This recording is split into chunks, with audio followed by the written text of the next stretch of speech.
So good afternoon, everyone. Thank you for coming to the workshop on NextID with Mask Network. My name is Hannah. I'm one of the co-founders of NextID and head of global growth at Mask. And today we'll have David here leading our developer relations, talking more about how to take reputation everywhere with decentralized identity and universal profiles. And we'll definitely talk more about, for this hackathon, some of the exciting things we want to build with all of y'all. So without further ado, David, take it away. All right. So, as much as I love fragmented attention, we're going to do a quick exercise that will make this really a lot more fun. And it's a repeat after me. Oh.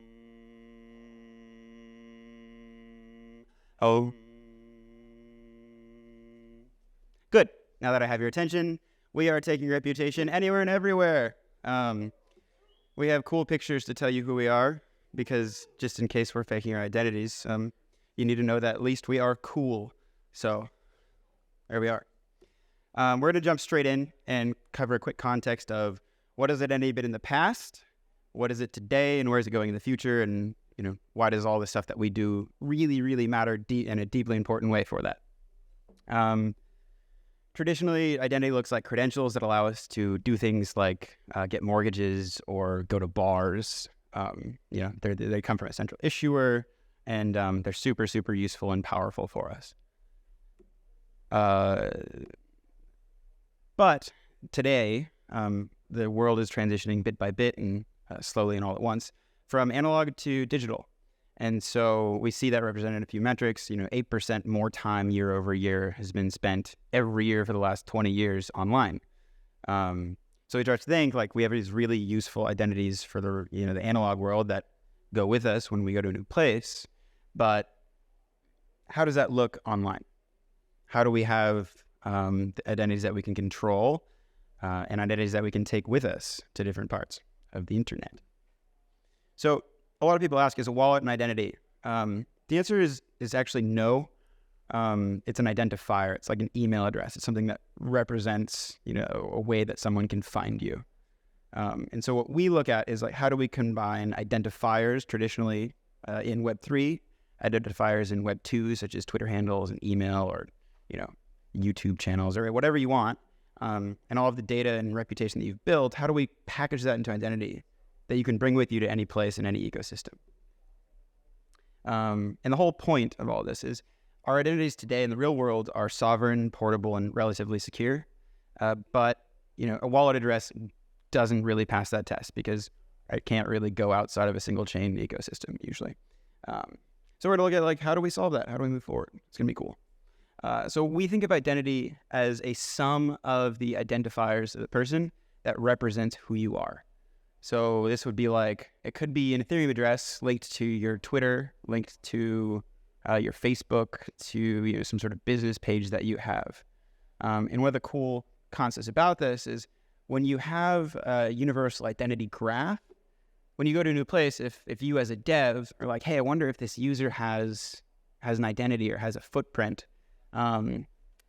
Are they a real person or a real enough person? What information did they bring with them that is useful, right? Can I instantly personalize an experience in my dApp or in my app because now I know their Ethereum history, their Solana history, the amount of Twitter, the type of their Twitter footprint, and all of that. So it's kind of cool, and we'll spend a little more time on that, and hopefully I have a couple of light bulb moments for you all.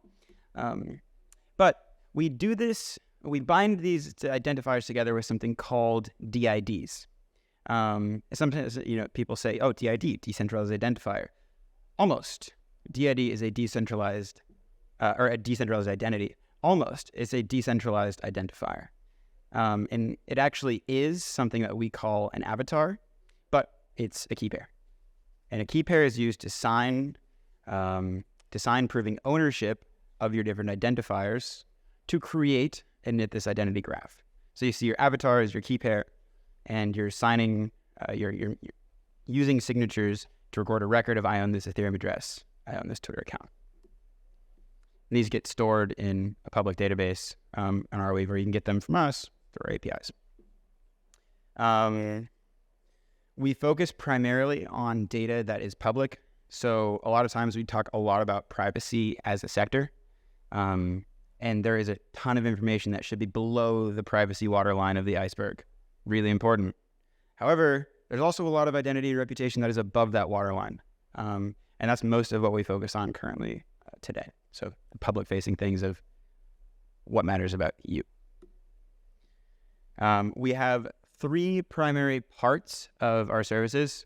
So one is using a service called Proof Service to create the bonds between these DIDs that constitute your reputation or your identity. And then we also have basically a way to query those or to get those, get all the DIDs called Relation Service. And then we have a really, really nice new SDK that makes working with these things super, super easy. And it makes querying or updating what you call an identity graph or a universal profile really, really easy. So I'm going to jump into this really quick. So one way that this can look is pretty cool. As you see here, we have, for a single user, all of the different profiles or identifiers about a person displayed in one place. So if you as a dev want this information to make your profiles super, super rich in whatever you're building, this is how you do that. If you want to have the reputation or accolades that somebody builds in your ecosystem, in your game, or in your DeFi battlefield, if you anchor these actions to a DID with our services, that means people can care or people can take this reputation that they've built in your product with them everywhere that they want to go online.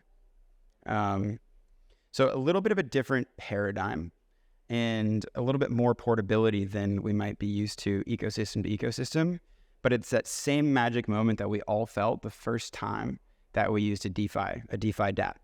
When we logged in, and we signed in with our wallet, and then all of our information was just there. That's what we want to create beyond financial use cases using the same cryptographic primitives. And we are going to be at our booth, and we'll be able to answer all these questions because it can be a little tricky. The SDKs make it a lot easier. It's actually pretty darn cool. Hannah,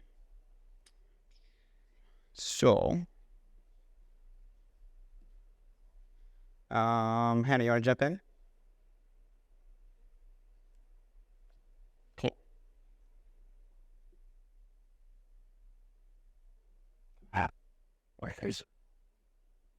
So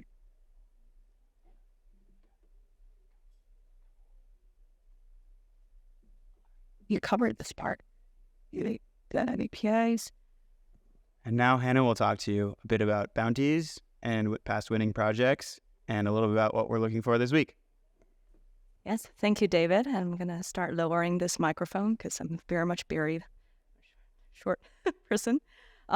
Great. So you've seen a lot of these demo of how Web3 Bio would look like and our SDK for developers to build on. And for the past year and so, we've been running NextID to understand how to better serve our developers and help you build the next really exciting applications around social or gaming.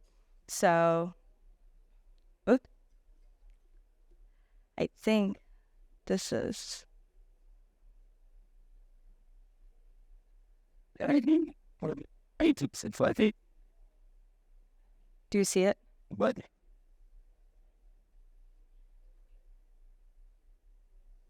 My slides are gone for some reason. Do you see it?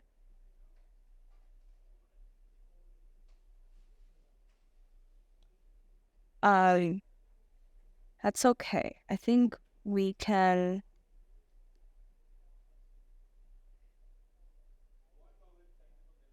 Yes. Why do you on the back of 30 seconds? So, did it go on the mains? He saw it in the previously, right? Do you not see it, man?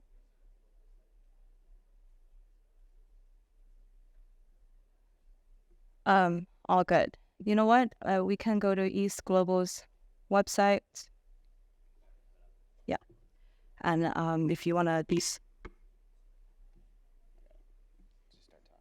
Yes. All right. So we have about 3 minutes, and I'll quickly go through what people have built in ETHGlobal Paris in the past and what we're looking to build with you all for this hackathon. So in ETHGlobal Paris, we've seen a lot of exciting projects utilizing both our proof service and a relation service, which is our universal profile SDK. So what two projects have built called one's called Graph ID, another one is called Data for Builders. Essentially, they read into NextID's relation service and are able to help builders build up their very credible user profiles that has their GitHub, Lens profile, Forecaster on top of like other like a credential or like a newsfeed. So it really serves as an identity underlying like a layer for people to get onboarded and start creating their profiles that's suitable for Web3 use cases.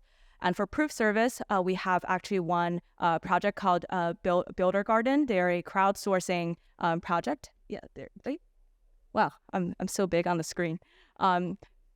Builder Garden. So they're a crowdsourcing platform allowing people to fundraise to attend expensive crypto events and hackathons around the world and to verify that you are a real hacker and you have these identities. You can see here they integrated with the proof service, with our proof service. So users, after they onboard and create an DID, they will send a message on Twitter verifying who they are on Twitter. And thank you so much, David, for rescuing me with this tech glitch. Yes. And for data for builders, you can see the workflow here. So after users, usually like you can create a connect to wallet flow and then read into NextID's relation service that will be able to pull through with one identifier multiple profiles. And then you can build more like recommendation feed, etc. on top of it. And now, so this time,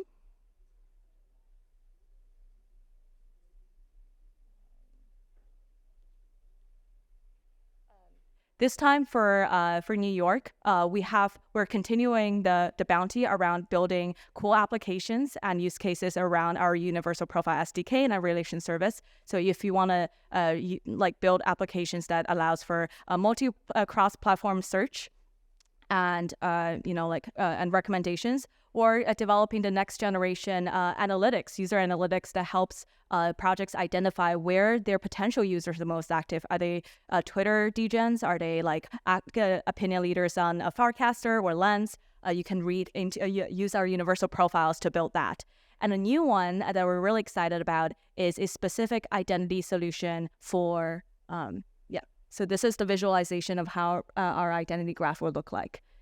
And if you want to go back to the new bounty, a lot of us through the booth have already asked us about account abstraction and how they can integrate some of our identity graph or DID into the account abstraction design. So we do identify a particular use case around on-chain gaming, but not limited to on-chain gaming, and then the potential developments you can do or to work with account abstraction and DID through that lens. So the different challenges that we see in on-chain gaming today, there's a lot of latency and also disconnection between different parts of the games in autonomous world. So how to have a more unified, seamless onboarding system for the gamers and allow their reputations and credibility to be carried across different parts of the autonomous world. That is a big challenge, and it's our first time testing out this bounty. So definitely welcome a lot of the feedback and see, besides gaming, what are some of the other use cases you may be interested in building out this infrastructure.